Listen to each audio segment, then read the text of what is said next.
Good day to you all. It is April from Getting Huggle With It.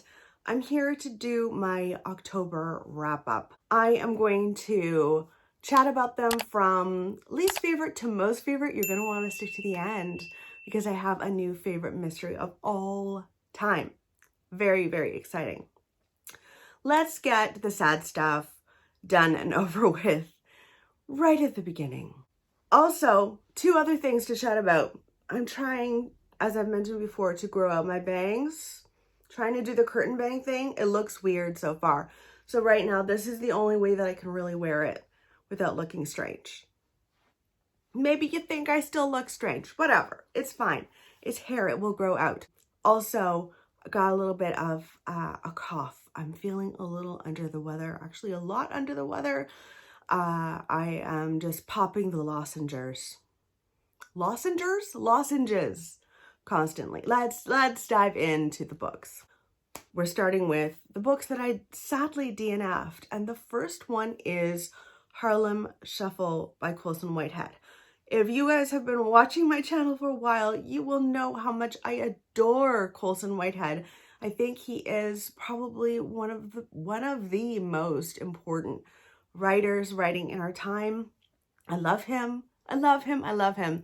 And I DNF'd this book mostly because I was not finding the whole heist story interesting. This is about a Black man. He has a wife, a baby, I think another one on the way, and his wife comes from kind of upper class background, and he is struggling to meet the expectations that his in-laws have for him. And he also has, I guess, a little more of a sordid past. His cousin is very much into crime and robbery, and he gets kind of involved with that. And I will say, I don't like heist stories at all. Like, I never like them in movies and books. Like, I steer clear. I really wanted to pick this one up because I thought if anyone is going to change my mind about a heist story, it'll probably be Colson Whitehead. And no, I guess I just don't like heist stories at all. Not bad writing, very good writing. I can't gush about that man more, but I just thought I should just, give it up and just move on to another book. The other book I ended up DNFing is A Good Girl's Guide to Murder by Holly Jackson. Now, this is a YA thriller series about a young girl in high school. She has to take on a project for, I think, her senior year. And she decides to take on a mystery that happened to this small-ish town where a girl was killed, and her boyfriend of the time was thought to have murdered her and killed himself. And so the cops thought, okay, the story is done, and it was him who killed her, and he felt guilty and killed himself. But she, our main character, whose name is Pip, she doesn't believe it. She knew that guy, Sal, really, really well, and she liked him and just doesn't think he could have done it. So she makes the decision to make her whole project be based around this mystery, and she starts trying to interview people from this mystery, including the sister of a friend of hers and that kind of thing. She calls, people working at the high school at the time. She calls reporters who reported on this mystery and this case, and she talks to all of these people. And this is what I found extremely annoying, is that, and maybe this says a lot about my kindness level, which is apparently very low, but if a murder case happened in my life, no matter the position, whether it was my brother or whether it was a friend of mine who was killed or what have you, whether I was just reporting on it, and a high school kid 5 years later says, I want to interview you about that case, I would immediately say no. And honestly, I would probably be insulted because that whole experience would be devastating to you or really hard for you. And I just wouldn't want to talk to a kid about this. And the fact that everyone she asked said, yes, I'll talk to you, made no sense to me. Like I was so annoyed the whole time. And maybe this says something about me, that I'm not a nice person. I don't know, but I would be mad if someone called me, unless it was a cop or a family member involved. I would talk to them, but I wouldn't talk to some random kid who's making this her project. Like I just find it annoying. So no, I will not be finishing that series for sure. Made me very mad. We're moving into 3-star books. I didn't have any 2 stars, which is great. If I had finished that book, it would have been a 1 star. But let's move on. I gave Rock, Paper, Scissors by Alice Feeney 3 stars in the end. This was my Patreon book club pick. And honestly, it was a really fun, easy to read kind of book. I found it quite atmospheric. It is set in the middle of a snowstorm.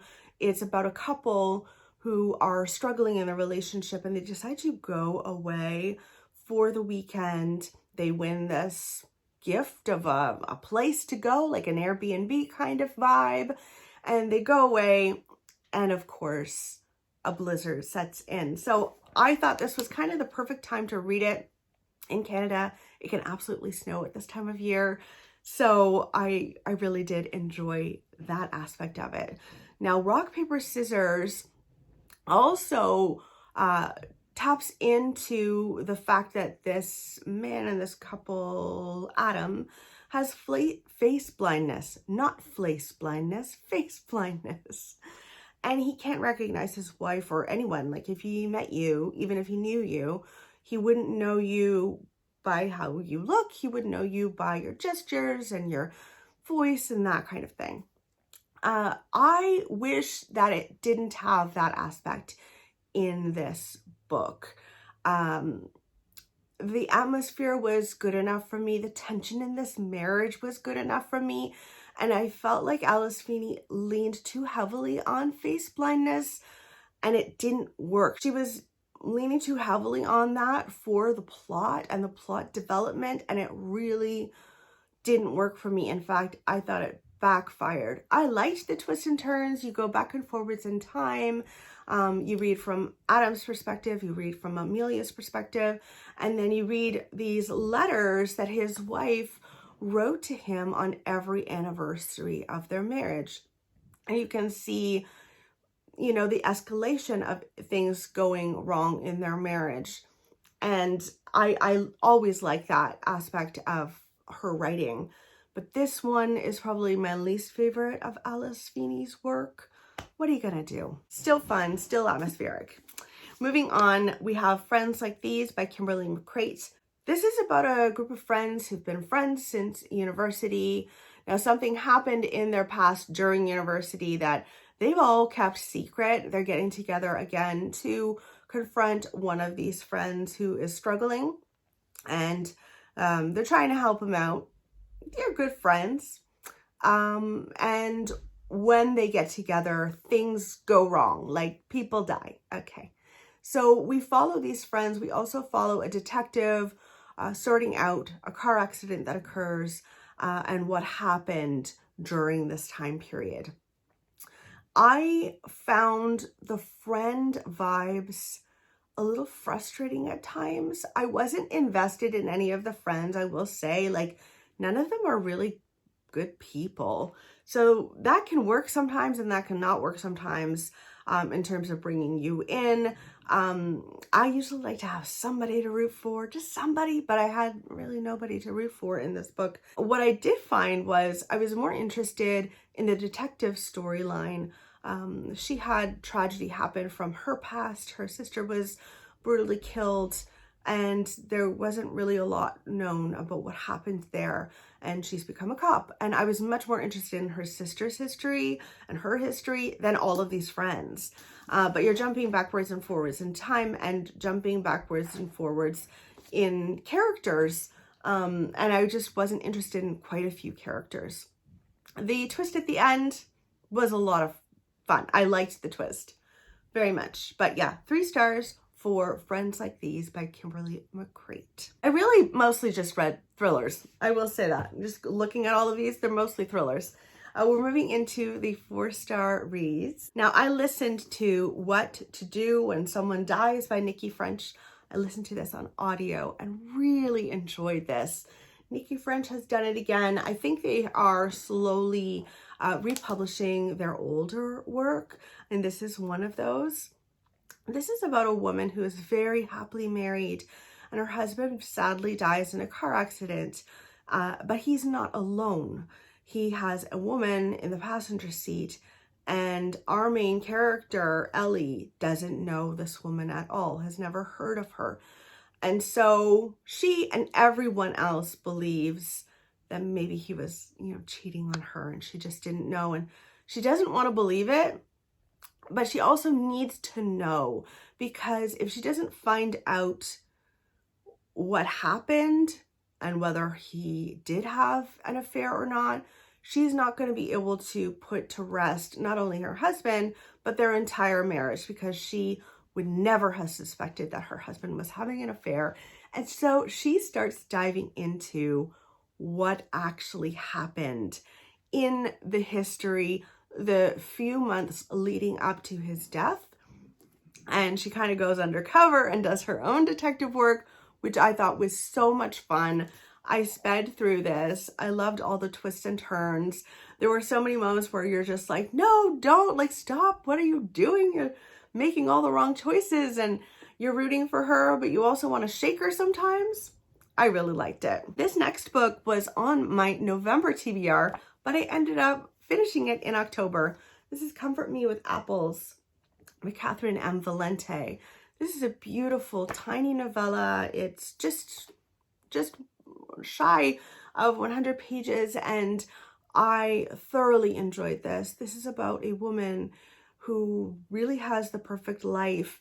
She lives in this small community. It's like a closed, gated community, and there are lots of rules for living in the community that she has to adhere by. And she's very, very happy until she starts to suspect her husband of certain wrongdoing. She has this feeling that her husband is not who she had imagined him to be, and he's meant to be really perfect and perfect for her. She was made for him, until she starts finding little bits of human body parts in her home. So eerie is the word. Very fairy tale inspired, and I don't usually love fairy tales, but the entire time I was reading this, I was actually thinking of Jen Campbell. I think Jen would absolutely love this. So Jen, if you're watching this, oh my goodness, you've got to pick up Comfort Me with Apples and let me know right away what you think of it. Another book that I read on audio that I liked a lot was 9 Perfect Strangers. Now, I feel like everyone kind of tosses Liane Moriarty into the thriller category, and I just never feel like she fits there. She's more contemporary with like a mystery element in it. I find her books quite amusing a lot of the time. They can be heartfelt at times, but I feel like she gets badly categorized a lot. This is about strangers who meet at a retreat. They are there for various reasons, but mostly to have a little self-development, have a little time away, to pause, to grow as a human being. Some of them are there for like marriage counseling. We have a romance writer who is not our main character, but I think we meet her first. A romance writer who's struggling and is now single, and she's there for some self-development. They all meet there, and there is a Russian woman who heads the entire thing named Marcia, and she is like almost ethereal. And then things start happening at this retreat that just feel off. and aren't what they signed up for. I honestly found it more funny than scary, but I couldn't stop listening. I was really, really enjoying it. So I would recommend Nine Perfect Strangers. Ooh, I will say, whoa, I started watching the Amazon TV show, and it didn't work for me. Like, I stopped watching that. I would definitely recommend the book over the TV show. I didn't like it at all. Even with Nicole Kidman in it, it didn't work for me. Very sad times. I've got 2 books here that are part of a series. You guys know that I'm working my way through the Junalina series. So I read The Fire Witness in October. I also read The Sandman. So The Fire Witness follows Junalina, who is a detective, and he is working on a case where a group of teenage girls who are living at a home for it's like a group home. One of the girls is brutally murdered, and then another girl is missing, and he's trying to find out, like, is that missing girl the girl who killed the other girl? It's a brutal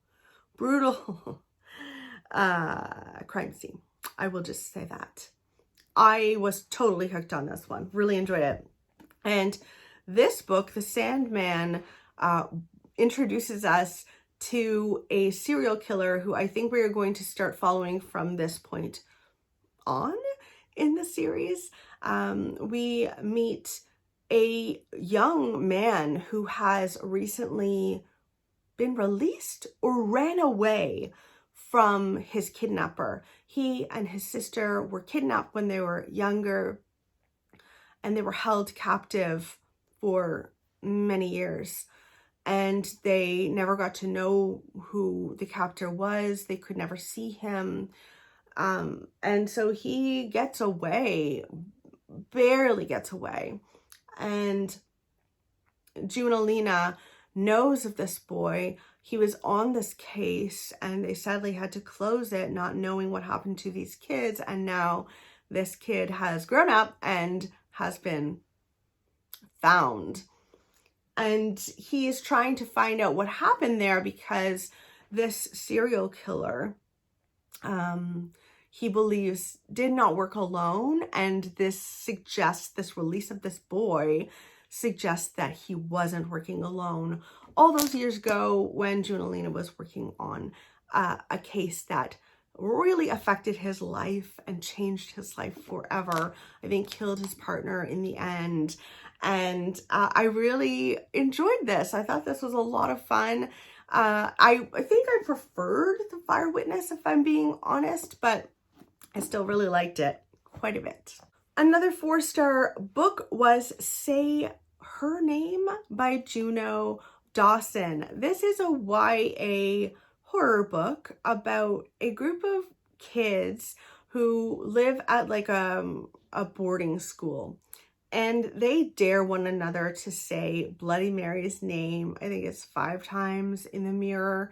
And people go missing. After doing that, they go missing after a period of, I think it's like 3 or 5 days.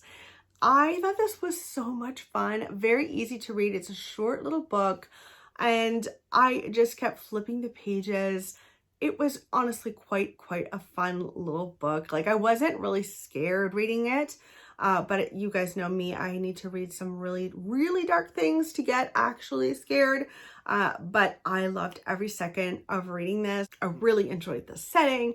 I liked all of the characters, and I would definitely read more by Juno Dawson.